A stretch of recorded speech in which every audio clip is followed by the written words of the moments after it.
Good morning dear students. അപ്പോൾ ഇന്ന് നമ്മൾ ഡിസ്കസ് ചെയ്യാനായിട്ട് പോകുന്നത് നിങ്ങളുടെ 6th സെമസ്റ്ററിലെ ഫിനാൻഷ്യൽ ഡെറിവേറ്റീവ്സ് എന്ന് പറയുന്ന സബ്ജക്റ്റാണ്. ഇത് നിങ്ങളുടെ കോർ പേപ്പറായിട്ടാണ് വരുന്നത്. അപ്പോൾ ഈ ഒരു സബ്ജക്റ്റിൽ എന്തെല്ലാം ചാപ്റ്റേഴ്സാണ് ഇൻക്ലൂഡ് ചെയ്തിട്ടുള്ളത്, എത്ര മൊഡ്യൂൾസ് ആണ് വരുന്നത് എന്നതിനെക്കുറിച്ചൊക്കെയുള്ള ഇൻട്രൊഡക്ഷൻ നമ്മൾ ഈ ഒരു ഭാഗത്ത് തന്നെ കൊടുക്കുന്നുണ്ട്. അവിടെ കണ്ടൻറ് എന്ന് പറഞ്ഞ് കൊടുത്തിട്ടുണ്ട്, ശ്രദ്ധിക്കുക. ഇവിടെ 5ഓളം ചാപ്റ്റേഴ്സാണ് വരുന്നത്. ഈ 5 ചാപ്റ്ററും നിങ്ങളുടെ 5 മൊഡ്യൂൾസാണ്.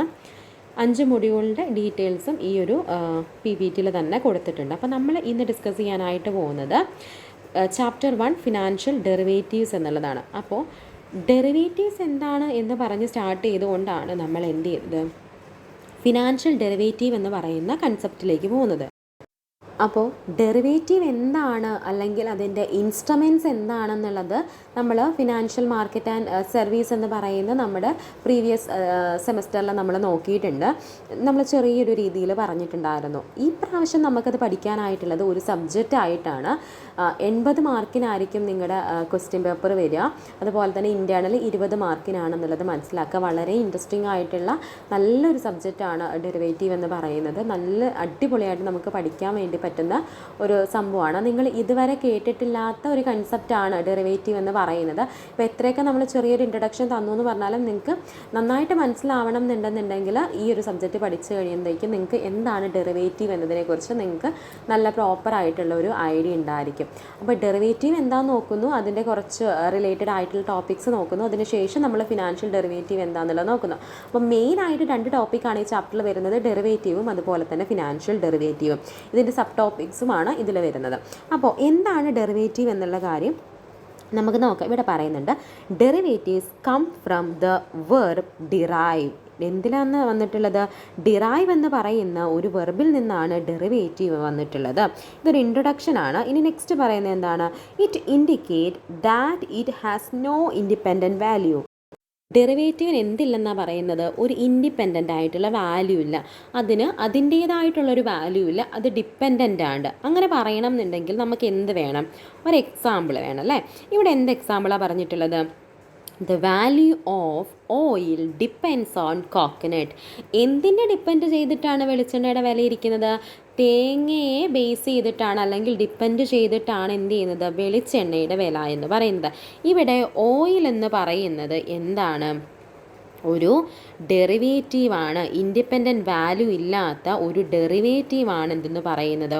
ഓയിലെന്ന് പറയുന്നത്. അപ്പോൾ ഇവിടെ കോക്കനട്ടിൻ്റെ റേറ്റ് ഇൻക്രീസ് ചെയ്യുന്നു. കോക്കനട്ടിൻ്റെ റേറ്റ് എന്ത് ചെയ്യുന്നു? ഇൻക്രീസ് ചെയ്യുന്നു. അപ്പോൾ എന്ത് സംഭവിക്കുന്നു? ഓയിലിൻ്റെ വില ഡിക്രീസ് ചെയ്യുകയാണ് ചെയ്യുന്നത്. ഇതിന് ഇതിൻ്റേതായിട്ടുള്ള ഒരു ഇൻഡിപെൻഡൻറ്റ് വാല്യൂ ഇല്ല എന്നുള്ള കാര്യം മനസ്സിലാക്കാം.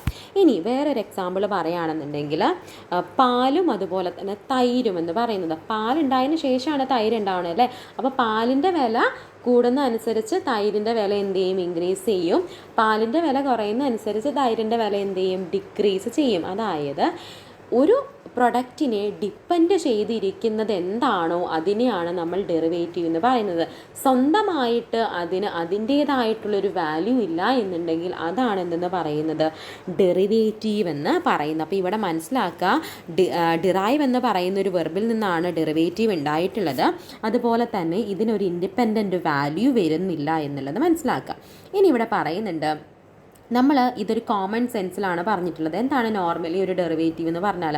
പക്ഷേ ഡെറിവേറ്റീവ് എന്ന് പറയുമ്പോൾ അതിന് നമുക്ക് ഫിനാൻഷ്യൽ സെൻസിലേക്ക് മാറ്റേണ്ടതായിട്ടുണ്ട്. ഇവിടെ ശ്രദ്ധിക്കുക, so derivatives are financial product. ഡെറിവേറ്റീവ് എന്താണ്? ഫിനാൻഷ്യൽ പ്രൊഡക്റ്റ് ആണ്. Which value is derived from other product. മറ്റുള്ള പ്രൊഡക്റ്റുകളിൽ നിന്ന് ഡിറൈവ് ചെയ്യുന്ന വാല്യൂ എന്താണോ അതാണ് ഡെറിവേറ്റീവിൻ്റെ വാല്യൂ ആയിട്ട് വരുന്നത്. തേങ്ങയിൽ നിന്നായിരുന്നു ഓയിലിൻ്റെ വില, അല്ലെങ്കിൽ വെളിച്ചെണ്ണയുടെ വില നമ്മൾ ഡിറൈവ് ചെയ്തിട്ടുണ്ടായിരുന്നത്. അപ്പോൾ തേങ്ങയെ ഡിപ്പെൻഡ് ചെയ്ത് നിൽക്കുന്നതാണ് ഓയിൽ എന്ന് പറയുന്നത്. ഓയിലാണ് ഇവിടെ ഒരു ഡെറിവേറ്റീവായിട്ട് നിൽക്കുന്നത് എന്നുള്ളതാണ് പറയുന്നത്. Derivative R contract between 2 parties and it's value is derived from the value of an underlying asset. ഒരു അണ്ടർലൈങ് അസെറ്റിൻ്റെ വാല്യൂവിനെ ബേസ് ചെയ്തിട്ടാണ് ഇവിടെ ഡെറിവേറ്റീവിൻ്റെ വാല്യൂ ഉണ്ടാകുന്നത്. അപ്പോൾ ഡെറിവേറ്റീവ് എന്താണ് എന്നൊരു ക്വസ്റ്റ്യൻ വരികയാണെന്നുണ്ടെങ്കിൽ ഇതാണ് എന്തെന്ന് പറയുന്നത്, അതിൻ്റെ ആൻസർ ആയിട്ട് നിങ്ങൾ എഴുതേണ്ടത്. എന്താണ്? ഡെറിവേറ്റീവ് എന്ന് പറയുന്നത് 2 പാർട്ടീസ് തമ്മിലുള്ള കോൺട്രാക്റ്റ് ആണ്. അണ്ടർലൈങ് അസെറ്റിൻ്റെ ബേസിൽ നിന്ന് നമ്മൾ അതിൻ്റെ വാല്യൂ ഡിറൈവ് ചെയ്ത് എടുക്കുന്നു എന്നതാണ് മനസ്സിലാക്കാം. നമ്മൾ നോർമൽ സെൻസിലുള്ള ഒരു എക്സാമ്പിൾ നമ്മൾ പറഞ്ഞു, കോക്കനട്ടും അതുപോലെ തന്നെ ഓയിലും പറഞ്ഞു. ഇനി നമ്മൾ പറയാനായിട്ട് പോകുന്നത് ഫിനാൻഷ്യൽ സെൻസിലുള്ളതാണ്. ഇവിടെ ശ്രദ്ധിക്കുക, ഇവിടെ എ എന്ന് പറയുന്ന ഒരു പാർട്ടിയും അതുപോലെ തന്നെ ബി എന്ന് പറയുന്ന പാർട്ടിയും ഒരു കോൺട്രാക്റ്റിൽ എൻ്റർ ചെയ്യുന്നു. എ എന്ന് പറയുന്ന ആൾ വീറ്റ് അല്ലെങ്കിൽ ഗോതമ്പ് കൃഷി ചെയ്യുന്ന കൾട്ടിവേറ്റ് ചെയ്യുന്ന ഒരു വ്യക്തിയാണ്. ഈ ഒരു കൾട്ടിവേഷൻ കഴിഞ്ഞതിന് ശേഷം എ എന്ത് ചെയ്യാം, ബിക്ക് ഇത് വിൽക്കാം എന്നുള്ള ഒരു എഗ്രിമെൻ്റ് ഉണ്ടാക്കി എയും ബിയും അത് എഗ്രി ചെയ്യുന്നു. ഇവിടെ ഒരു പ്രത്യേകം ടൈമും അതുപോലെ തന്നെ പ്രൈസും ഫിക്സ് ചെയ്തിട്ടാണ് നമ്മൾ എന്ത് ചെയ്യുന്നത്, ഇത്തരത്തിലുള്ള ഒരു കോൺട്രാക്റ്റിൽ എൻ്റർ ചെയ്യുന്നത്. ഇവിടെ അണ്ടർലൈങ് അസറ്റ് എന്ന് പറയുന്നത് വീറ്റാണ്. വീറ്റിൽ നിന്നാണ് ഇവിടെ എന്ത് ചെയ്യുന്നത്, ഒരു വാല്യൂ ഡിറൈവ് ചെയ്യുന്നത്. ഈ കോൺട്രാക്റ്റിൻ്റെ വാല്യൂ എന്ത് ചെയ്യുന്നത്, ഡിറൈവ് ചെയ്യുന്നത്. ആ ഒരു കാര്യമാണ് നമ്മളിവിടെ എക്സാമ്പിൾ പറഞ്ഞിട്ടുള്ളത്. ഇവിടെ ശ്രദ്ധിക്കേണ്ട ഒരു കാര്യം എന്ന് പറയുന്നത്, ഇത്തരത്തിലൊരു കോൺട്രാക്റ്റ് എന്തിനു വേണ്ടിയിട്ടാണ് നമ്മൾ മേക്ക് ചെയ്യുന്നത്, അല്ലെങ്കിൽ നോർമലി നമുക്ക് ഓപ്പൺ മാർക്കറ്റിലൊരു എന്താ പറയുന്നത് സെയിൽ അല്ലെങ്കിൽ ബൈയിങ് സെല്ലിങ് നടത്തിയാൽ പോരെ. ഇവിടെ എന്തിനു വേണ്ടിയിട്ടാണ്, derivatives are used for hedge against risk. ഈ ഹെഡ്ജ് എന്ന് പറയുന്ന വാക്കെന്ന് പറയുന്നത് റെഡ്യൂസ് എന്നതാണുള്ളത് മനസ്സിലാക്കുക. റെഡ്യൂസ് എന്നുള്ളതാണ് ഇതിൻ്റെ മീനിങ് ആയിട്ട് വരുന്നത്. അതായത് റിസ്ക് കുറയ്ക്കാൻ വേണ്ടിയിട്ടാണ് ഇത്തരത്തിലുള്ള കോൺട്രാക്റ്റുകളിൽ ആളുകൾ എൻട്രി ചെയ്യുന്നത് എന്നുള്ളത് മനസ്സിലാക്കുക.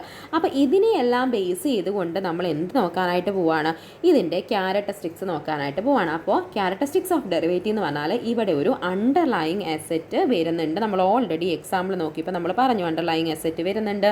അതുപോലെ തന്നെ ഇതിനൊരു ഇൻഡിപെൻഡൻറ്റ് വാല്യൂ വരുന്നില്ല.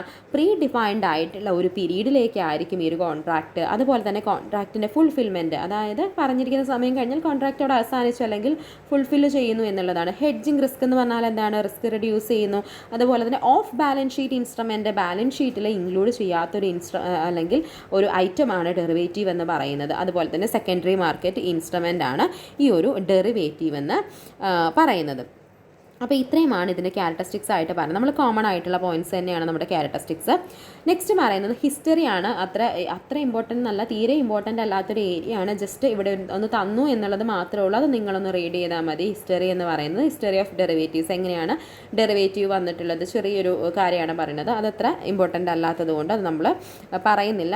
ജസ്റ്റ് നമ്മളത് മൊഡ്യൂളിലുള്ളത് കൊണ്ട് ജസ്റ്റ് ഒന്ന് ഇൻക്ലൂഡ് ചെയ്തെന്നുള്ളൂ. ഈ രീതിയിലൊന്നും നിങ്ങൾക്ക് ക്വസ്റ്റ്യൻസ് വരില്ല. ഇനി നെക്സ്റ്റ് പറയുന്നത് വളരെ ഇമ്പോർട്ടൻ്റ് ആയിട്ടുള്ള ഒരു ഏരിയ ആണ്, ക്ലാസിഫിക്കേഷൻ ഓഫ് ഡെറിവേറ്റീവ്സ് അല്ലെങ്കിൽ ടൈപ്സ്. 3 രീതിയിലാണ് നമ്മൾ ക്ലാസിഫൈ ചെയ്തിട്ടുള്ളത്. On the basis of nature of contract, pay of, payment, first classification. Next classification എന്ന് പറയുന്നത് അണ്ടർലൈങ് അസറ്റിൻ്റെ ബേസിസിൽ ക്ലാസിഫൈ ചെയ്തിട്ടുണ്ട്. ട്രേഡിംഗ് മെക്കാനിസത്തിൻ്റെ രീതിയിൽ നമ്മൾ ക്ലാസിഫൈ ചെയ്തിട്ടുണ്ട്. ഇമ്പോർട്ടൻ്റ് ആയിട്ടുള്ള ഏരിയ ആണെന്നുള്ളത് മനസ്സിലാക്കുക. ഫസ്റ്റ് ക്ലാസിഫിക്കേഷൻ നമ്മൾ പറഞ്ഞു പേ ഓഫ് പേയ്മെൻറ്റ് അല്ലെങ്കിൽ നേച്ചർ ഓഫ് കോൺട്രാക്റ്റിൻ്റെ ബേസിസിലാണ് വരുന്നത്. 4 രീതിയിലാണ് ഇവിടെ ക്ലാസിഫിക്കേഷൻസ് വരുന്നത്. ഒന്നെന്ന് പറയുന്നത് ഫോർവേഡ്സ്, ഫ്യൂച്ചേഴ്സ്, ഓപ്ഷൻസ്, സ്വാപ്പ് എന്ന് പറയുന്ന 4 രീതിയിലാണ് ക്ലാസിഫിക്കേഷൻസ് വരുന്നത്. ഇത് 4 എന്താണെന്നുള്ളത് നമുക്ക് നോക്കാം. ഫസ്റ്റ് വൺ പറയുന്നത് ഫോർവേഡ്സ് ആണ്. Agreement between buyer and seller to buy or sell an asset at a predetermined price at a specified future date. നമ്മൾ നേരത്തെ മുൻകൂട്ടി നിശ്ചയിച്ചിട്ടുള്ള ഒരു ഫ്യൂച്ചർ ഡേറ്റിൽ അല്ലെങ്കിൽ ഫ്യൂച്ചർ പ്രൈസിൽ നമ്മൾ എന്ത് ചെയ്യുന്നു, അല്ലെങ്കിൽ ഒരു ബയറും സെല്ലറും കൂടെ എഗ്രി ചെയ്യുകയാണ് ഒരു വസ്തു അല്ലെങ്കിൽ ഒരു അസറ്റ് ബൈ ചെയ്തോളാം, സെല്ല് ചെയ്തോളാം എന്ന് പറയുന്ന ഒരു എഗ്രിമെൻറ്റിനെയാണ് ഫോർവേഡ് എന്ന് പറയുന്നത്. വളരെ സിമ്പിൾ ആയിട്ടുള്ളൊരു കാര്യമാണ്. നമുക്ക് നേരെ എക്സാമ്പിളിലേക്ക് പോകുന്ന സമയത്ത് നിങ്ങൾക്കത് ഒന്നും കൂടെ ക്ലിയർ ആയിട്ട് മനസ്സിലാവും. ഇവിടെ നമ്മൾ സിമ്പിൾ ആണെന്ന് പറയുമ്പോഴും ഇത് 4 പഠിക്കുന്ന സമയത്ത് കൺഫ്യൂഷൻ ഉണ്ടാവാൻ പാടില്ല. അപ്പോൾ കുറച്ച് കാര്യങ്ങളൊക്കെ നമ്മൾ ശ്രദ്ധിക്കണം. അപ്പോൾ ഇവിടെ ഒരു എക്സാമ്പിൾ പറയുന്നുണ്ട്. എന്താണ് ആ example? Jinu agrees cells her car to Appu worth rupees at 2 lakh and Appu agreed to buy at January 1st, 2025. Here the default risk is higher. ഇവിടെ റിസ്ക് എന്താണ്, ഇതാണ് നിങ്ങൾ ശ്രദ്ധിക്കേണ്ടത്. റിസ്ക് എന്താണ്, ഇവിടെ ഹയർ ആണെന്നുള്ളത് മനസ്സിലാക്കുക. ജിനു എന്ത് ചെയ്തു, ജിനുവിൻ്റെ കാറ് അപ്പുവിന് കൊടുക്കാം, 2 ലക്ഷം രൂപയ്ക്ക് കൊടുക്കാമെന്ന് പറഞ്ഞു. അവിടെ ഒരു പ്രൈസും പറയുന്നുണ്ട്, ഒരു എന്താ പറയുന്നത് ഡേറ്റും പറയുന്നുണ്ട്. ഇവിടെ റിസ്ക് എന്താണ്, കൂടുതലാണ്. അതെന്താ അങ്ങനെ കൂടുതലാവാൻ വേണ്ടി കാരണം, അത് കുറച്ച് പോയിൻറ്റ്സ് നമ്മൾ ഇപ്പുറത്തേക്ക് കൊടുക്കുന്ന സമയത്ത് നിങ്ങൾക്ക് മനസ്സിലാവും. ഇവിടെ പറയുന്നൊരു കാര്യമുണ്ട്. ഇവിടെ എഗ്രീഡ് പ്രൈസ് എന്ന് പറയുന്നതിനെ ഫോർവേഡ് പ്രൈസ് എന്നും, ഇത് എവിടെയാണ് ട്രേഡ് ചെയ്യുന്നത്, റെക്കഗ്നൈസ്ഡ് ആയിട്ടുള്ള അല്ലെങ്കിൽ it is not traded on a recognised stock exchange. ഒരു റെക്കഗ്നൈസ്ഡ് ആയിട്ടുള്ള സ്റ്റോക്ക് എക്സ്ചേഞ്ച് അല്ല ഇത് ട്രേഡ് ചെയ്യുന്നത്, നേരെ മറിച്ച് OTCയിലാണ് ട്രേഡ് ചെയ്യുന്നത്. OTC എന്താണെന്നുള്ളത് മുന്നോട്ട് പഠിക്കുമ്പോൾ നിങ്ങൾക്ക് മനസ്സിലാവും. റെക്കഗ്നൈസ്ഡ് ആയിട്ടുള്ള സ്റ്റോക്ക് എക്സ്ചേഞ്ചിലല്ല, OTCയിലാണ് നമ്മളിത് ട്രേഡ് ചെയ്യുന്നത്. ഇവിടെ എന്തിൻ്റെ ആവശ്യമില്ല, നോട്ട് റിക്വയർ ഇനിഷ്യൽ പേയ്മെൻറ്റ്. ഇതാണ് നമ്മൾ ശ്രദ്ധിക്കേണ്ടത്. ഇതുകൊണ്ടാണ് റിസ്ക് എന്തായത് കൂടുതലായത്. ഇവിടെ ഒരു തരത്തിലുള്ള ഇനിഷ്യൽ പേയ്മെൻറ്റും അല്ലെങ്കിൽ അഡ്വാൻസ് ആവശ്യം ഇല്ലാത്തത് കൊണ്ട് രണ്ട് പാർട്ടിയുടെ കയ്യിൽ നിന്ന് അഡ്വാൻസ് മേടിക്കുന്നില്ല. അതുകൊണ്ട് തന്നെ ഇവിടെ നമ്മൾ എക്സാമ്പിൾ പറഞ്ഞല്ലേ. അപ്പോൾ ഈ ഓപ്പൺ മാർക്കറ്റിൽ എന്താ പറയുന്നത്, കൂടിയ വിലയ്ക്ക് കുറഞ്ഞ വിലയ്ക്ക് കാറ് കിട്ടണമെന്നുണ്ടെങ്കിൽ അത് അപ്പൂന് മേടിക്കാനായിട്ടുള്ള റൈറ്റ് ഉണ്ട്. ജിനുവിൻ ആണെന്നുണ്ടെങ്കിൽ ഈ കാറിന് കൂടുതൽ പ്രൈസ് കിട്ടും അല്ലെങ്കിൽ 2,50,000 രൂപ കിട്ടും എന്നൊക്കെ ആരെങ്കിലും പറയുകയാണെങ്കിൽ അതിനുള്ള റേറ്റ് ഉണ്ട്. രണ്ട് പാർട്ടിക്കും വേറൊരു കോൺട്രാക്റ്റ് അല്ലെങ്കിൽ വേറൊരു ഓപ്പർച്യൂണിറ്റി കാണുകയാണെന്നുണ്ടെങ്കിൽ അതിലേക്ക് പോകും. ഇവിടെ രണ്ട് പാർട്ടിക്കും ഒരു നഷ്ടവും വരുന്നില്ല. ആ നഷ്ടം വരാത്തതിൻ്റെ കാര്യം എന്താണ്? ഇവിടെ ഒരു ഇനിഷ്യൽ പേയ്മെൻറ്റ് മേടിക്കുന്നില്ല അല്ലെങ്കിൽ അഡ്വാൻസ് എമൗണ്ട് മേടിക്കുന്നില്ല. അതാണ് കേട്ടോ. ഇനി പറയുന്നതാണ് forward contract is A zero sum game. എന്താണ് സീറോ സം ഗെയിം എന്ന് പറഞ്ഞാൽ ഒരു പാർട്ടിയുടെ ലാഭം മറ്റൊരു പാർട്ടിയുടെ നഷ്ടമായിരിക്കും എന്നുള്ളതാണ് സീറോ സം ഗെയിം കൊണ്ട് ഉദ്ദേശിക്കുന്നത്. സീറോ സം ഗെയിം എന്ന് പറഞ്ഞാൽ the gain of one party is the loss of other party, അല്ലെങ്കിൽ ഒരു പാർട്ടിയുടെ ലോസ് അതർ പാർട്ടിയുടെ ഗെയിൻ ആയിരിക്കും എന്നുള്ളതാണ് പറയുന്നത്. അപ്പോൾ ഓക്കെ ആയെന്ന് വിചാരിക്കണം. നെക്സ്റ്റ് പറയുന്നതാണ് ഫ്യൂച്ചേഴ്സ് എന്ന് പറയുന്നത്. It is a contract between buyer and seller to buy or sell and എല്ലാം ആൻ അസെറ്റ് ആണ് കേട്ടോ. Asset at certain time in future at a certain price. അതായത് നമ്മൾ ഓൾറെഡി പറഞ്ഞിട്ടുള്ള കാര്യം തന്നെയാണ് ഇവിടെ പറയുന്നത്. ഇവിടെ എന്താണ് ഒരു ഡിഫറൻസ് എന്നുള്ളത് മനസ്സിലാക്കുക. ഓരോന്നിനെ കുറിച്ചുള്ള എക്സ്പ്ലനേഷൻസ് എഴുതുന്ന സമയത്തും അതിൻ്റെ ഡിഫറൻസ് എന്താണെന്ന് നിങ്ങൾക്ക് സ്പെസിഫൈ ചെയ്ത് എഴുതാനായിട്ട് പറ്റണം. ഇവിടെ പറയുന്ന എക്സാമ്പിളിലേക്ക് നോക്കുക. ഓൾറെഡി നമ്മൾ പറഞ്ഞിട്ടുള്ള എക്സാമ്പിളാണ്. ഇവിടെ നമ്മൾ ശ്രദ്ധിക്കേണ്ടത് ഇത്രയും മാത്രമേ ഉള്ളൂ. Here one exchange or broker includes to reduce risk. ഇവിടെ മുതലാണ് നിങ്ങൾ ശ്രദ്ധിക്കേണ്ടത്. റിസ്ക് റെഡ്യൂസ് ചെയ്യാൻ വേണ്ടിയിട്ട് അവിടെ ഒരു ബ്രോക്കറോ അല്ലെങ്കിൽ ഒരു എക്സ്ചേഞ്ചോ ഉണ്ടാവും എന്നുള്ള കാര്യമാണ് പറയുന്നത്. ഈ എക്സ്ചേഞ്ച് അല്ലെങ്കിൽ ബ്രോക്കർ ഒരു മാർജിൻ എമൗണ്ട് രണ്ട് പാർട്ടീസിൻ്റെ കയ്യിൽ നിന്ന് മേടിക്കുന്നു. ഫോർവേഡ്സ് നമ്മൾ നോക്കിയ സമയത്ത് പറഞ്ഞിട്ടുണ്ടായിരുന്നു അവിടെ ഒരു അഡ്വാൻസ് എമൗണ്ട് ഇല്ല അല്ലെങ്കിൽ മാർജിൻ എമൗണ്ട് മേടിക്കുന്നില്ല. അതുകൊണ്ട് തന്നെ അവിടെ റിസ്ക് കൂടുതലാണ്. പക്ഷേ ഫ്യൂച്ചേഴ്സിൽ അങ്ങനെയല്ല. ഇവിടെ ഒരു അഡ്വാൻസ് എമൗണ്ട് മേടിക്കുകയും അതുകൊണ്ട് തന്നെ റിസ്ക് കുറവാണ്. രണ്ട് പാർട്ടീസിനും വേറൊരു കോൺട്രാക്റ്റിലേക്ക് പോകണം അല്ലെങ്കിൽ ഇത് മുന്നോട്ട് കൊണ്ടുപോകാൻ താല്പര്യമില്ല എന്ന് വെച്ചുകൊണ്ട് അപ്പുറത്തെ കോൺട്രാക്റ്റിൽ, അതായത് ഫോർവേഡ്സിലായിരുന്നെങ്കിൽ നഷ്ടം ഉണ്ടാവില്ലായിരുന്നു. പക്ഷേ ഇവിടെ എന്താണ്, നഷ്ടം ഉണ്ടാവും, അഡ്വാൻസ് എമൗണ്ട് കയ്യിൽ നിന്ന് പോകും. അതുകൊണ്ടാണ് ഇവിടെ റിസ്ക് കുറവാണെന്നുള്ളത് പറയുന്നത്.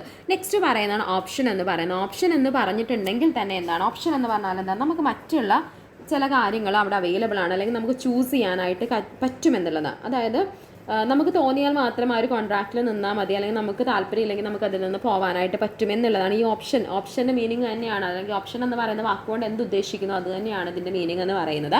Option is a special type of contract which gives its holder the right. ഇവിടെയാണ് ശ്രദ്ധിക്കേണ്ടത്. ഇവിടെ റൈറ്റ് ആണുള്ളത്, ബട്ട് നോട്ട് ദ ഒബ്ലിഗേഷൻ. ഇവിടെ എന്തില്ല, ഒബ്ലിഗേഷൻ ഇല്ല. എന്തിനെക്കുറിച്ചുള്ള ഒബ്ലിഗേഷനാണ്? Buy or sell an asset at a fixed price at a some future date. പറഞ്ഞിരിക്കുന്ന സമയത്ത് അല്ലെങ്കിൽ പറഞ്ഞിരിക്കുന്ന പ്രൈസിൽ നിങ്ങളത് മേടിക്കണം എന്ന് പറയുന്ന ഒരു ബാധ്യത ഇവിടെ ഇല്ല. അവിടെ റൈറ്റാണ്, വേണമെങ്കിൽ മേടിക്കാം, താല്പര്യമില്ലെങ്കിൽ മേടിക്കേണ്ട, കോൺട്രാക്റ്റുമായിട്ട് മുന്നോട്ട് പോവേണ്ട. ഇതാണ് ഇവിടെ ഒരു ഡിഫറൻസ് എന്ന് പറയുന്നത്. ഇവിടെ റൈറ്റാണ്, ഒബ്ലിഗേഷൻ അല്ല ഉള്ളത് എന്നുള്ളത് മനസ്സിലാക്കുക. അത് തന്നെയാണ് ഈ ഒരു എക്സാമ്പിളും പറയുന്നത്. ഇവിടെ റൈറ്റ് ആണുള്ളത്, ഒബ്ലിഗേഷൻ അല്ല. ഓപ്പൺ മാർക്കറ്റിൽ വേറെ എന്താ പറയുന്നത്, കാറ് കൂടിയ വിലയ്ക്ക് കിട്ടുമെന്ന് അല്ലെങ്കിൽ കൊടുക്കാനായിട്ട് പറ്റുമെങ്കിൽ ജിനുവിന് അങ്ങനെ കൊടുക്കാം. കുറഞ്ഞ വിലയ്ക്ക് കാറ് കിട്ടുമെങ്കിൽ അപ്പൂന് എന്ത് ചെയ്യാം, ആ ഒരു രീതിയിൽ മേടിക്കുകയും ചെയ്യാം. അതാണ് അവിടെ ഒരു എക്സാമ്പിളായിട്ട് കൊടുത്തിട്ടുള്ളത്. Swap is an agreement between two parties to exchange a series of cash flow over a period in the future. ഇവിടെ വളരെ സിമ്പിളായിട്ട് പറയുകയാണെങ്കിൽ ഇത്രയേ ഉള്ളൂ. അതായത് ഇവിടെ എക്സ്ചേഞ്ച് ചെയ്യുന്നത് കറൻസീസ് ആയിരിക്കും അല്ലെങ്കിൽ ക്യാഷ് ഫ്ലോസ് ആയിരിക്കും. ഇന്ത്യൻ കറൻസിയെ ഡോളറായിട്ടും ഡോളർ കറൻസിയെ ഇന്ത്യൻ കറൻസി ആയിട്ട് എക്സ്ചേഞ്ച് ചെയ്യുക. അതുപോലെ തന്നെ ഫിക്സഡ് ഇൻട്രസ്റ്റ് റേറ്റിനെ ഫ്ലോട്ടിംഗ് ഇൻട്രസ്റ്റ് റേറ്റ് ആയിട്ടും ഫ്ലോട്ടിംഗ് ഇൻട്രസ്റ്റ് റേറ്റിനെ ഫിക്സഡ് ഇൻട്രസ്റ്റ് റേറ്റ് ആയിട്ടും എന്ത് ചെയ്യുക, എക്സ്ചേഞ്ച് ചെയ്യുക. സീരീസ് ഓഫ് ക്യാഷ് ഫ്ലോസിനെയാണ് ഇവിടെ എന്ത് ചെയ്യുന്നത്, എക്സ്ചേഞ്ച് ചെയ്യുന്നത്. ഇത്രയും കാര്യങ്ങൾ നിങ്ങൾക്ക് ഓക്കെ ആണെന്ന് വിചാരിക്കുന്നത്. അപ്പോൾ ഫോർവേഡും ഫ്യൂച്ചറും സ്വാപ്സും എല്ലാം തമ്മിലുള്ള ഒരു ഡിഫറൻസ് നമുക്കൊന്നും കൂടെ നോക്കാം. എന്താണ് ഫോർവേഡ് എന്ന് പറഞ്ഞിട്ടുണ്ടെന്നുണ്ടെങ്കിൽ ഇവിടെ റിസ്ക് എന്ന് പറയുന്നത് എങ്ങനെയായിരുന്നു, ഹൈ ആയിട്ടുള്ള റിസ്ക് ആയിരുന്നു ഉണ്ടായിരുന്നത്. എന്തുകൊണ്ട് അങ്ങനെ പറഞ്ഞിട്ടുള്ളത്, ഫോർവേഡിൽ മാർജിൻ എമൗണ്ട് നമ്മൾ മേടിക്കുന്നില്ലാത്തത് കൊണ്ടാണ് പറയുന്നത്. ഇനി ഫ്യൂച്ചറിലേക്ക് വരുന്ന സമയത്ത് അവിടെ റിസ്ക് കുറവാണ്, അവിടെ ഒരു മാർജിൻ എമൗണ്ട് മേടിക്കുന്നത് കൊണ്ടാണ് റിസ്ക് കുറവായിട്ട് പറയുന്നത്. ഓപ്ഷനിലേക്ക് വരുമ്പോൾ അവിടെ ഒരു റൈറ്റ് മാത്രമാണുള്ളത്, ഒബ്ലിഗേഷൻ അവിടെ വരുന്നില്ല. ഇനി സ്വാപ്പിലേക്ക് വരുന്ന സമയത്ത് ഇവിടെ സീരീസ് ഓഫ് ക്യാഷ് ഫ്ലോസ് ആണ് എക്സ്ചേഞ്ച് ചെയ്യുന്നത്. ആ ഒരു കാര്യമാണ് ഡിഫറൻസ് ആയിട്ട് പറയുന്നത്. അപ്പോൾ 4 കാര്യങ്ങൾ മനസ്സിലാക്കുക. ഫസ്റ്റത്തേൽ റിസ്ക് ഹൈ ആണ്, മാർജിൻ എമൗണ്ട് ഇല്ല. എന്നാൽ ഫ്യൂച്ചറിൽ അങ്ങനെയല്ല, റിസ്ക് കുറവാണ്, മാർജിൻ എമൗണ്ട് ഉണ്ട്. ഓപ്ഷനിലാണെന്നുണ്ടെന്നുണ്ടെങ്കിൽ എന്താ അവിടെ സംഭവിക്കുന്നത്, റൈറ്റ് മാത്രമാണ്, ഒബ്ലിഗേഷൻ അവിടെ വരുന്നില്ല. ആൻഡ് സാപ്പിലേക്ക് വരുന്ന സമയത്ത് അവിടെ എന്താണ് അവിടെ എക്സ്ചേഞ്ച് ചെയ്യുന്നത്, സീരീസ് ഓഫ് ക്യാഷ് ഫ്ലോസ് ആണ് എന്ത് ചെയ്യുന്നത്, എക്സ്ചേഞ്ച് ചെയ്യുന്നത്. ഇത്രയും കാര്യങ്ങൾ ഓക്കെ ആണെന്ന് വിചാരിക്കുന്നു. ഇനി നെക്സ്റ്റ് ക്ലാസിഫിക്കേഷനിലേക്ക് പോകുന്ന സമയത്ത് വളരെ സിമ്പിൾ ക്ലാസിഫിക്കേഷനാണ്. അണ്ടർലൈങ് അസറ്റിൻ്റെ ബേസിസിലുള്ള ക്ലാസിഫിക്കേഷനാണ്. On the basis of underlying asset 2 രീതിയിലാണ് ക്ലാസിഫിക്കേഷൻസ് വരുന്നത്. കമ്മോഡിറ്റി ഡെറിവേറ്റീവ്സും ഫിനാൻഷ്യൽ ഡെറിവേറ്റീവ്സും. സിമ്പിളാണ്. ഇവിടെ കമ്മോഡിറ്റി ഡെറിവേറ്റീവ്സ് എന്ന് പറയുമ്പോൾ ഇത്തരത്തിലുള്ള ഡെറിവേറ്റീവ്സിൻ്റെ അണ്ടർലൈങ് അസറ്റ് ആയിട്ട് വരുന്നത് കമ്മോഡിറ്റീസ് ആയിരിക്കും. എന്തൊക്കെയാണ്, wheat, cotton, rice, oil, tea എന്നൊക്കെ പറയുന്ന കമ്മോഡിറ്റീസ് ആണ് അണ്ടർലൈങ് അസറ്റ് ആയിട്ട് വരുന്നത്. അപ്പോൾ ഫിനാൻഷ്യൽ ഡെറിവേറ്റീവ്സിൽ എന്തായിരിക്കും, ഇവിടെ അണ്ടർലൈങ് അസറ്റ് ആയിട്ട് വരുന്നത് ഫിനാൻഷ്യൽ ഇൻസ്ട്രുമെൻറ്റ്സ് അല്ലെങ്കിൽ ഫിനാൻഷ്യൽ പ്രൊഡക്റ്റ് ആയിരിക്കും. Interest rate, cash flows, securities ഒക്കെ ആയിരിക്കും ഇവിടെ എന്തായിട്ട് വരുന്നത്, അണ്ടർലൈങ് അസറ്റ് ആയിട്ട് വരുന്നത്. വളരെ സിമ്പിൾ ആയിട്ടുള്ള കാര്യമാണ്. ഇനി നെക്സ്റ്റ് പറയുന്നത് അല്ലെങ്കിൽ ലാസ്റ്റ് ക്ലാസിഫിക്കേഷൻ ആണ് on the basis of trading mechanism എന്ന് പറയുന്നത്. ട്രേഡിംഗ് മെക്കാനിസത്തിൻ്റെ അടിസ്ഥാനത്തിൽ എങ്ങനെയാണ് നമ്മൾ ഡിവൈഡ് ചെയ്യുന്നത് 2 രീതിയിലാണ്. ഓവർ ദ കൗണ്ടർ ഡെറിവേറ്റീവ്സും എക്സ്ചേഞ്ച് ട്രേഡഡ് ഡെറിവേറ്റീവ്സും ആണ്. ഇതിൽ ഓവർ ദ കൗണ്ടർ ഡെറിവേറ്റീവ്സ് എന്ന് പറയുമ്പോൾ these are the contract which traded outside of stock exchange. Stock എക്സ്ചേഞ്ചിന് പുറത്താണ് എന്ത് ചെയ്യുന്നത്, ഇത്തരത്തിലുള്ള ഡെറിവേറ്റീവ് അല്ലെങ്കിൽ ഈ കോൺട്രാക്റ്റുകൾ ട്രേഡ് ചെയ്യപ്പെടുന്നത്. ഇവിടെ 2 പാർട്ടീസും മ്യൂച്വലി എഗ്രി ചെയ്തുകൊണ്ട് ഒരു കോൺട്രാക്റ്റിലേക്ക് എൻറ്റർ ചെയ്യുന്നു. 2 പാർട്ടിക്കും പരസ്പരം അറിയാം ഇവിടെ ഒരു ഇൻ്റർമീഡിയറി വരുന്നില്ല. ഇങ്ങനെയൊക്കെ പറയുമ്പോഴും അടുത്തത് നിങ്ങൾ ആലോചിച്ച് വേണം എന്തായിരിക്കും ഡിഫറൻസ് എന്നുള്ളത് കേട്ടോ. ഇനി നെക്സ്റ്റ് പറയുന്നതാണ് ഇവിടെ കസ്റ്റമൈസ്ഡ് ആയിട്ടുള്ള, അതായത് ഒരു പാർട്ടിയുടെ നീഡ് എന്താണോ അതിനനുസരിച്ചായിരിക്കും ഇവിടുത്തെ കാര്യങ്ങൾ ഉണ്ടാവുക. കസ്റ്റമൈസ്ഡ് ആയിരിക്കും. ഫോർവേഡും സ്വാപ്പും ഈ ഒരു എവിടെ ട്രേഡ് ചെയ്യുന്നതായിരിക്കും, OTCയിൽ ട്രേഡ് ചെയ്യുന്നതാണ് ഫോർവേഡും സ്വാപ്പും എന്ന് പറയുന്നത്. അപ്പോൾ ഫോർവേഡും സ്വാപ്പിൻ്റെ എക്സ്പ്ലനേഷൻ എഴുതുമ്പോൾ ഇതൊക്കെ ഒന്ന് എഴുതാനായിട്ട് ശ്രദ്ധിക്കാം. ഇനി നെക്സ്റ്റ് പറയുന്നത് മെറിറ്റ് ആണ്. അതായത് OTC എന്ന് പറയുന്നത് ഹയർ ഫ്ലെക്സിബിൾ ആണ്, അതുപോലെ തന്നെ കസ്റ്റമൈസ്ഡ് ആണ്, അണ്ടർലൈങ് അസറ്റിൻ്റെ ബേസിസിലാണ് ഉണ്ടാവുക. ഏതൊരു സൈസ് ആണെന്നുണ്ടെങ്കിലും എന്താണെന്നുണ്ടെങ്കിലും ഒരു കുഴപ്പവും വരുന്നില്ല. എന്ത് അസറ്റ് ആവാം, കോൺട്രാക്റ്റിൻ്റെ സൈസ് ബിഗ്ഗറോ അല്ലെങ്കിൽ സ്മോളറോ ആയിക്കോട്ടെ, അതൊന്നും കുഴപ്പമുള്ള കാര്യമല്ല എന്നുള്ളതാണ് മെറിറ്റിൽ പറയുന്നത്. ആൻഡ് ഡിമെറിറ്റ് ഓഫ് OTC എന്ന് പറയുമ്പോൾ difficult to find matching parties. നമ്മുടെ കോൺട്രാക്റ്റിലേക്ക് വേണ്ട ഒരു മാച്ചിങ് പാർട്ടീസിനെ ഐഡൻറ്റിഫൈ ചെയ്യുക അല്ലെങ്കിൽ കിട്ടുക എന്ന് പറയുന്നത് കുറച്ച് ഡിഫിക്കൽട്ട് ആയിട്ടുള്ള കാര്യമാണ്. ക്രെഡിറ്റ് റിസ്ക് ഇവിടെ ഉണ്ട്. അതുപോലെ തന്നെ നമ്മുടെ ട്രാൻസാക്ഷൻ കോസ്റ്റും എന്തായിരിക്കും, ഹൈ ആയിരിക്കും. ഇനി exchange traded derivatives, these are traded on recognised or regulated exchange. അതായത് പ്രോപ്പർ ആയിട്ടുള്ള റൂൾസ് ആൻഡ് റെഗുലേഷൻസ് ഒക്കെ പാലിക്കുന്ന സ്റ്റോക്ക് എക്സ്ചേഞ്ചിൻ്റെ ഉള്ളിൽ ട്രേഡ് ചെയ്യപ്പെടുന്ന ഡെറിവേറ്റീവ്സ് ആണ് ഇത്തരത്തിലുള്ള ഡെറിവേറ്റീവ്സ്. ഇവിടെ ബയ്യറും സെല്ലറും തമ്മിൽ കണ്ടോണം എന്നുള്ളത് ഒരു നിർബന്ധവും. പക്ഷേ OTCയിൽ അങ്ങനെയല്ലായിരുന്നു. 2 പാർട്ടീസും മ്യൂച്വലി കൺസേൺ ചെയ്ത് അല്ലെങ്കിൽ എഗ്രി ചെയ്ത് 2 പാർട്ടീസിനും തമ്മിൽ അറിയാം അവിടെ ഒരു ഇൻ്റർമീഡിയറി ഉണ്ടാവില്ല. പക്ഷേ ഇവിടെ അങ്ങനെയല്ല, ഇവിടെ ഒരു ഇൻ്റർമീഡിയറി വരുന്നുണ്ട് എന്നുള്ളതാണ്. ഇവിടെ അടുത്ത പോയിന്റിൽ അതാണ് പറയുന്നത്, എക്സ്ചേഞ്ച് ആക്ടേഴ്സ് ഇൻ്റർമീഡിയറി. ഒരു ഇൻ്റർമീഡിയറി ആയിട്ടാണ് ഇവിടെ എന്ത് ചെയ്യുന്നത്, എക്സ്ചേഞ്ച് ആക്ട് ചെയ്യുന്നത് എന്നുള്ളതാണ് പറയുന്നത്. ഇനി നെക്സ്റ്റ് പറയുന്നതാണ് it takes initial margin from the both parties. 2 പാർട്ടീസിൻ്റെയും കയ്യിൽ നിന്ന് ഇനിഷ്യൽ മാർജിൻ മേടിക്കുന്നു. പക്ഷേ OTCയിൽ അങ്ങനെ ചെയ്യുന്നില്ല. ഇവിടെ ഡിഫാൾട്ട് റിസ്ക് ഇല്ല, അല്ലെങ്കിൽ ഇവിടെ റിസ്ക് കുറവാണ്. എന്തുകൊണ്ടാണ്, ഇനിഷ്യൽ മാർജിൻ മേടിക്കുന്നത് കൊണ്ടാണ് ഇവിടെ റിസ്ക് ഇല്ലാത്തത്. ഇനി ഇവ തമ്മിലുള്ള ഡിഫറൻസ് ആണ് പറയുന്നത്. അതായത് എക്സ്ചേഞ്ച് ട്രേഡഡ് അല്ലെങ്കിൽ എക്സ്ചേഞ്ച് ട്രേഡഡും അതുപോലെ തന്നെ OTC തമ്മിലുള്ള ഡിഫറൻസ് ആണ് പറയുന്നത്. ഞാനിവിടെ ഒരു ക്ലാസിഫിക്കേഷൻ എന്നുള്ള രീതിയിൽ ഒരു ബോക്സിൽ അല്ലെങ്കിൽ ടേബിളിലാക്കിയിട്ടല്ല കൊടുത്തിട്ടുള്ളത്. ജസ്റ്റ് നിങ്ങൾക്ക് കാണാൻ ത്തിന് വേണ്ടിയിട്ട് ജസ്റ്റ് ചെയ്തിരിക്കുന്നുള്ളൂ. ഞാൻ ഓരോ സ്ലൈഡുകളും അങ്ങോട്ടും ഇങ്ങോട്ടും നീക്കി നിങ്ങൾക്ക് അതിൻ്റെ എക്സ്പ്ലനേഷൻ പറഞ്ഞുതരാം. ഫസ്റ്റ് പറയുന്നത് ETD എന്നുള്ളതാണ്, അല്ലെങ്കിൽ എക്സ്ചേഞ്ച് ട്രേഡ് ഡെറിവേറ്റീവ്സിനെ കുറിച്ചാണ്. Do not have counter party risk. ഇവിടെ ഒരു കൗണ്ടർ പാർട്ടി റിസ്ക് വരുന്നില്ല, പക്ഷേ OTCയിൽ ഒരു കൗണ്ടർ പാർട്ടി റിസ്ക് വരുന്നുണ്ട് എന്നുള്ളതാണ് പറയുന്നത്. അതായത് റിസ്ക് ഉണ്ട് എന്നുള്ളതാണ് ഉദ്ദേശിക്കുന്നത്. അതുപോലെ തന്നെ റെക്കഗ്നൈസ്ഡ് ആയിട്ടുള്ള എക്സ്ചേഞ്ചുകളിലാണ് ട്രേഡ് ചെയ്യുന്നത്. ഇവിടെ പക്ഷേ അങ്ങനെയല്ല, 2 പാർട്ടീസും തമ്മിൽ അറിഞ്ഞുകൊണ്ട് അവർ തമ്മിലാണ് ട്രേഡിങ് നടക്കുന്നത്. ട്രാൻസാക്ഷൻ കോസ്റ്റ് ലെസ് ആയിരിക്കും, പക്ഷേ ഇവിടെ ട്രാൻസാക്ഷൻ കോസ്റ്റ് എന്തായിരിക്കും, കൂടുതലായിരിക്കും. സ്റ്റാൻഡർഡൈസ്ഡ് ടേംസ് ആൻഡ് കണ്ടീഷൻസ് ആയിരിക്കും ഇവിടെ വരുന്നത്, പക്ഷേ ഇവിടെ കസ്റ്റമൈസ്ഡ് ആയിട്ടുള്ള ടേംസ് ആൻഡ് കണ്ടീഷൻസ് ആണ് വരുന്നത്. അതുപോലെ തന്നെ traders do not know each other. 2 പേർക്കും തമ്മിൽ അറിഞ്ഞോണം എന്നില്ല, പക്ഷേ ഇവിടെ രണ്ട് കൂട്ടർക്കും എന്തുണ്ടാവും, രണ്ട് പാർട്ടീസിനും തമ്മിൽ അറിയായിരിക്കും. ഇതാണ് ഇവ തമ്മിലുള്ള ഒരു ഡിഫറൻസ് എന്ന് പറയുന്നത്. ഇപ്പോൾ ഇത്രയും നേരം നമ്മൾ പറഞ്ഞുകൊണ്ടിരുന്നിട്ടുള്ളത് ഡെറിവേറ്റീവ്സ് എന്തായിരുന്നു, അതിനെ റിലേറ്റ് ചെയ്തിട്ടുള്ള പോയിന്റ്സുകളായിരുന്നു, അതിൻ്റെ ക്ലാസിഫിക്കേഷൻസും കാര്യങ്ങളും ഒക്കെയാണ് നമ്മൾ പറഞ്ഞിട്ടുണ്ടായിരുന്നത്. ഇനി നമ്മൾ വരുന്നത് ഫിനാൻഷ്യൽ ഡെറിവേറ്റീവ്സിലേക്കാണ്. അപ്പോൾ ഡെറിവേറ്റീവ് എന്ന് പറയുമ്പോൾ അതിൻ്റെ വാല്യൂ ഡിറൈവ് ചെയ്യുന്നത് ഒരു അസറ്റിൽ നിന്നാണെന്നുള്ളത് നമ്മൾ പറഞ്ഞു. ഇവിടെ ഫിനാൻഷ്യൽ ഡെറിവേറ്റീവിൻ്റെ വാല്യൂ ഡിഫൈൻ ചെയ്യുന്നത് ഫിനാൻഷ്യൽ അസറ്റിൽ നിന്നാണ്. അതവിടെ പറയുന്നത് financial derivatives is a financial contract, its value is derived from the value of financial asset. ഇതിനെ they are also known as common derivatives എന്നും നമ്മൾ പറയാറുണ്ട്. അണ്ടർലൈങ് അസറ്റ് ആയിട്ട് വരുന്നത് കറൻസി, ഇൻട്രസ്റ്റ് റേറ്റ്, സെക്യൂരിറ്റീസ്. നമ്മൾ ഓൾറെഡി പറഞ്ഞു, നമ്മുടെ ഡെറിവേറ്റീവ്സിൻ്റെ ക്ലാസിഫിക്കേഷനിൽ നമ്മൾ പറഞ്ഞു, കമ്മോഡിറ്റിയുടെയും അതുപോലെ തന്നെ ഫിനാൻഷ്യൽ ഡെറിവേറ്റീവ്സും പറഞ്ഞു. അപ്പോൾ ഓൾറെഡി നമ്മളത് പറഞ്ഞിട്ടുണ്ട്, കുറച്ചും കൂടി ഡീറ്റെയിൽഡ് ആയിട്ട് നമ്മൾ നോക്കുന്നു എന്ന് മാത്രമേ ഉള്ളൂ. അപ്പോൾ ഇതിന് ഫീച്ചേഴ്സ് പറയുന്നുണ്ട്, സിമ്പിൾ ഫീച്ചേഴ്സ് ആണ്. ഇതൊരു ഫിനാൻഷ്യൽ ഇൻസ്ട്രുമെൻ്റ് ആണ്, അതുപോലെ തന്നെ ഫിനാൻഷ്യൽ കോൺട്രാക്റ്റ് ആണ്. രണ്ട് പാർട്ടീസ് തമ്മിലായിരിക്കും ഇതിൻ്റെ കോൺട്രാക്റ്റുകൾ വരുന്നത്. അതുപോലെ തന്നെ ഇൻസ്ട്രുമെൻറ്റിന് അല്ലെങ്കിൽ ഫിനാൻഷ്യൽ ഇൻസ്ട്രുമെൻറ്റിനെ ഡിപ്പെൻഡ് ചെയ്തിട്ടാണ് അതിൻ്റെ വാല്യൂ ഉള്ളത്. ഡയറക്റ്റ് ആയിട്ട് അവർക്ക് തമ്മിൽ അറിയുന്ന ആളുകളായിരിക്കും. അതുപോലെ തന്നെ ഒരു ഓഫ് ബാലൻസ് ഷീറ്റ് ഐറ്റമാണ് ഈ ഒരു ഡെറിവേറ്റീവ് അല്ലെങ്കിൽ ഫിനാൻഷ്യൽ ഡെറിവേറ്റീവ് എന്ന് പറയുന്നത്. ഇതെല്ലാം നമ്മൾ ആ ക്യാരക്ടറിസ്റ്റിക്സിൽ പറഞ്ഞിട്ടുള്ള പോയിന്റ്സ് തന്നെയാണ്.